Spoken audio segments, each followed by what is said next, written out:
A farmer rubs his eyes. Did he really witness that? He looked out over his field and saw nothing but odd white orbs. He made sure a few days ago that everything was stable, and it was. Mirror inspection revealed the white things to be hundreds of eggs. Not long after, he became aware of a peculiar but recognizable sound.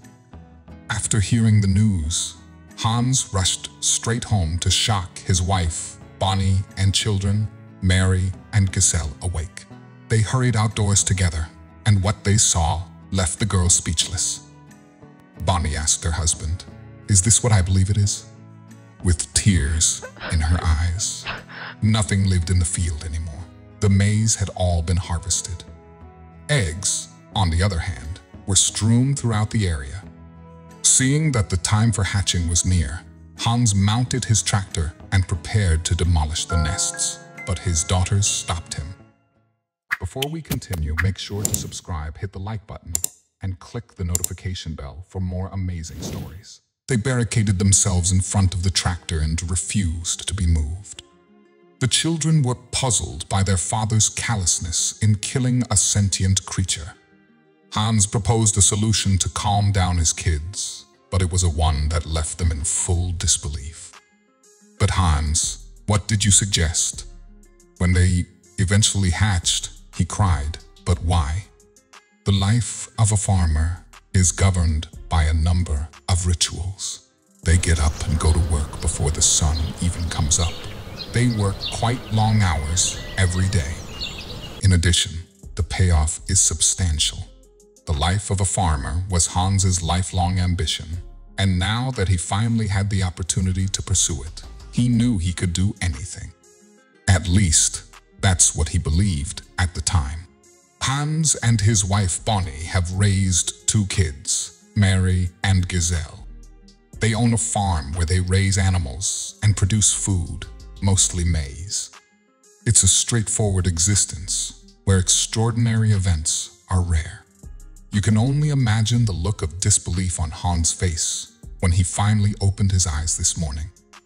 Hans got up and dressed normally. His customary treatment of his wife includes allowing her to sleep in longer than he does. He prepared breakfast so they could eat as soon as they awoke with the family.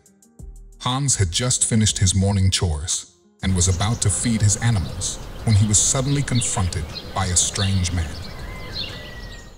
Hans noticed an odd noise outside as he stood in the kitchen. He couldn't tell where it was coming from since it was still night, but he'd never heard anything like it before. Something about it made him feel off. He was just listening to the noise in the kitchen when he was suddenly overcome with fear. His wife Bonnie was the culprit. She quietly approached from behind and touched him on the back of the head. When Hans saw this, he screamed in a very loud voice because he was so frightened. They were all in good spirits, notwithstanding Hans's displeasure. He was going to go investigate the source of the noise, but it had already stopped. Suddenly, his 2 kids followed him downstairs and began searching the area anxiously. "I can't find Mom. Can you tell whether she's okay? We heard her scream," his daughters cried. When Hans saw his wife, they had a warm exchange. Even though it seemed like a typical day was ready to begin, they had no idea what was going on in the world outside. After the family had finished eating, Hans went outside to tend to his animals. With his meal in tow, he headed to the hen house. In an unusual turn of events, his hens began to act up. They scampered all around the coop as if they were afraid of something. And yet, afterward, Hans became aware of still another detail. There was just 1 chicken left in the coop. Whence might he have come? After circling the enclosure, he paused to examine a little clump of feathers that had fallen to the floor. "Oh no!" he moaned to himself. Surely this is bad news. What this meant to Hans was clear as day. After wrapping the dead chicken in a towel, he hurried back inside to place it in a box. The suddenness of its death begs the question. "How? That chicken was fine yesterday. How did it manage to escape the coop?" He went on with his routine and went to the pigs. Their volume level increased from normal. Inquiring, what the heck is going on? Hans had a private notion. He gave the pigs food, and they settled down for a moment. However, Hans sensed that something was off, and he would soon learn the answer to that question. Then, all of a sudden, he heard that peculiar noise again. In spite of his best efforts, he was unable to identify its source. If he could hear it well, it wasn't too far away. It was unlike anything he had heard before. The sound was almost animal-like, but what type of animal could it be? He finished feeding the livestock and then walked into the barn to prepare his tractor. Today was the first day of harvesting the fields, and he had maize to pick first. Unaware of what was occurring beneath his tractor, he connected up the device to his and unlocked the barn doors. Just as he was ready to leave, he heard a terrible scream. Indeed, that was Mary. Stop, Dad. Something is lying there on the ground. They said she saw a ghost from the expression on her face. Mary indicated the wheels of the tractor, and Hans leapt down as soon as he saw them. In the path of one of the tractor's wheels lay a sick, small cat. If Mary hadn't come outside, Hans probably would have ran over the unfortunate animal. The kitten's ears were marked with mysterious blood. In addition to being clearly undernourished, Mary volunteered to take care of the animal, and Hans accepted her offer right away. Usually, Hans's days ran smoothly and without much excitement, but today, everything seemed to pile up and he lost sight of time. This was the first time he'd ever seen markings like those on an animal. Probably one of the barn cats, who are typically rather sociable, was to blame for it. His second daughter, Giselle, came racing through the front door before he had time to process what had occurred. Dad, you have to look at the cornfield. I was finally ready to go. So yes, Giselle. In a sigh, Hans waited, but he had a great surprise in store for him. Hans climbed back into his tractor and headed out to the farm. As it was just across from his house, getting there wasn't difficult. In the distance, he saw a few white spots, but he didn't give them any thought until he got closer. We don't even know what this was, but what was it? I can't believe it. They both glanced at their spouse in shock. As he prepared to respond, he once again heard the eerie familiar sound. All morning, Hans has been alerted to the same noise. All this time, it was harvested straight from the field. He got down on his knees and put his chin on one of the eggs. Then, he suddenly sprang up, frightened. What's inside? Mary and Giselle bent down and glanced at the eggs, while hunkering down and listening intently.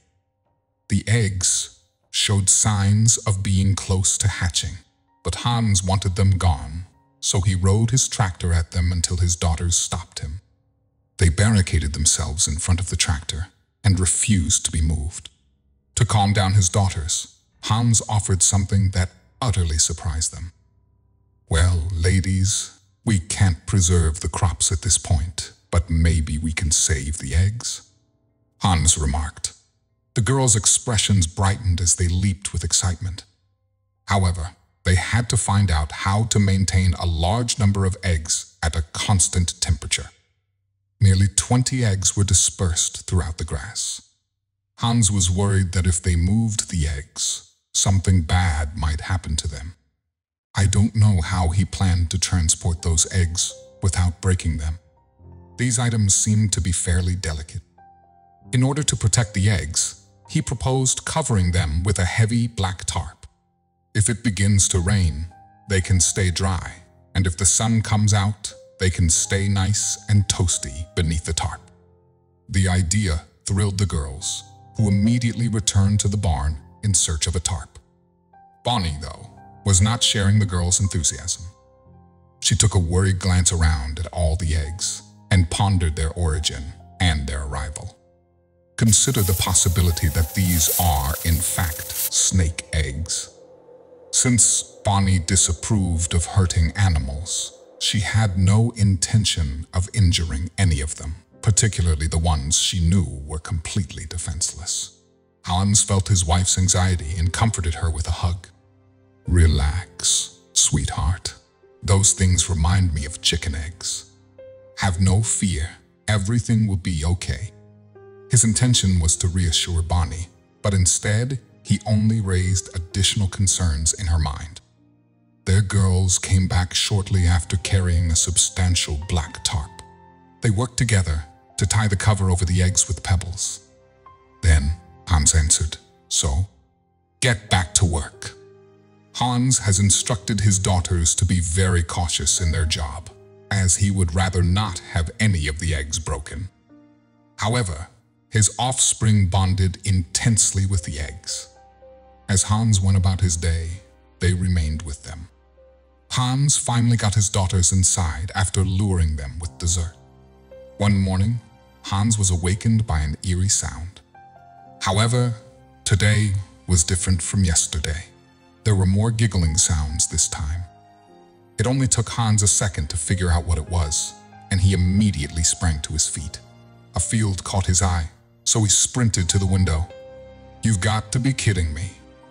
What he had suspected was correct. They got up before him and went to the eggs. "What the heck time is it?" A loud statement from Hans roused his sleeping wife. She started to inquire, "What's going on, hun?" before hearing giggling. Bonnie sprung awake and dashed down the stairs. She ran out the door in her robe and boots. It was obvious that these eggs were terrible news. Bonnie murmured to Hans, "This is not how we raised our daughters." Bonnie prayed fervently that the eggs were safe. Perhaps the females in this place were acting carelessly. As Mary and Giselle saw their irate mother coming, their grins disappeared. The sky was still dark, but they could tell they'd messed up by looking at the eggs. They treated them like newborns. Those eggs had a weird quality about them. Bonnie's initial shock at what her daughters had been up to quickly evolved to admiration. Giselle and Mary got some hay and straw from the barn and made tiny nests for the eggs. It's not like Bonnie's daughters would do anything like this. Something about this warmed Bonnie's heart, and she stopped shouting and started praising her girls for being such wonderful egg guards. Hans grinned at his wife and said, "They'll make great farmers someday." Even though Hans was really pleased with his daughters, his joy was short-lived as they heard a loud snap. Then all of a sudden, there was a loud snap. The girls sprang to their feet in surprise, certain that they had accidentally broken one of them. Since they had taken such meticulous care of the eggs, everyone expected something to hatch. While inspecting the eggs, Giselle saw that one of them had a large break in its shell. She yelled with delight as she showed Mary. "The time is drawing near, and here's a reminder for you, Mary." Mary, however, had a completely unexpected reaction. To everyone's surprise, Mary reacted in a manner none saw coming. She should have been pleased, but instead she became quite upset and began to weep. She was worried that her eggs would crack. Her mother did her best to explain everything to her, but she was too little to comprehend it. Bonnie made an effort to clarify, but to no avail. Instead, she brought Mary inside to help with the ailing kitten. It was for the best that the kitty was hungry, but Hans still had no idea what lay inside those eggs. The eggs had been discovered 2 days before. Tarp did a great job of protecting the eggs from the elements and predators. The shells of more eggs began to break, signaling that the time for hatching was near. After waiting for 4 days, the moment has arrived. Hans went to check on the eggs and saw that one of them had hatched. The infant was nowhere to be seen as he hurriedly searched the area. He rounded up the ladies, and they waited with the other eggs till they hatched. After what seemed like an interminable period of waiting, the girls were relieved to see 2 more eggs begin to show signs of life. They broke and moved about. A little animal emerged slowly but certainly. None of them had ever seen something like this before. Hans was shocked by what he saw. He had not expected these particular creatures to hatch from eggs. He called out for his wife, unable to contain his feelings any longer. He burst into tears and couldn't stop them. When his wife came home, he lost it and started weeping. When she questioned his demeanor, he pointed to the animals.